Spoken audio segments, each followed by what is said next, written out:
In today's video, I'm going to teach you how to draw a box in PDF using Adobe Acrobat. This tutorial is perfect for anyone wanting to add visual boundaries or highlight areas within their PDF documents. Whether you're preparing a detailed report, a presentation, or just adding some flair, drawing a rectangle can make a significant difference. First things first, you'll need to open your PDF document in Adobe Acrobat. So go ahead and launch Adobe Acrobat and then navigate to the PDF file you want to work on. You can simply open it by using the File menu and clicking Open, or you can drag and drop your file directly into the application. This sets the stage for adding your box. Now direct your attention to the toolbar at the top. Look for the Draw Freehand tool and select it. This tool is quite versatile, but for our task today we need it to draw a rectangle. Click on this option to proceed. By doing this, you are accessing the drawing features of Acrobat specifically designed for adding lines, shapes and highlights to your document. Next, let's get to the creative part.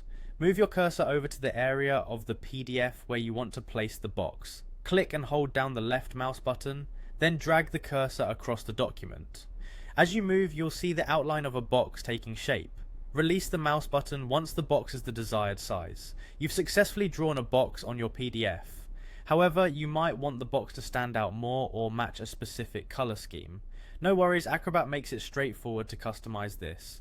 With your box still selected, look at the toolbar again where you'll find options to change the color and line thickness of your box. Click to choose a new color that suits your document's style or increases its visibility. Adjusting the line thickness can also enhance the box's prominence, making it easier to notice on the page. Feel free to experiment with different colors and thicknesses until you find the perfect look. Depending on your project's requirements, you may want a subtle grey box or perhaps a bright bold blue one. It's all about enhancing your PDF in a way that's functional and visually appealing. And there you have it. With these simple steps, you can easily add boxes to any PDF document using Adobe Acrobat. This skill is not just a nifty trick, but a practical tool for organizing and highlighting content in professional and creative documents. Thanks for following along. Be sure to check out more tips to enhance your PDF editing skills. Happy editing!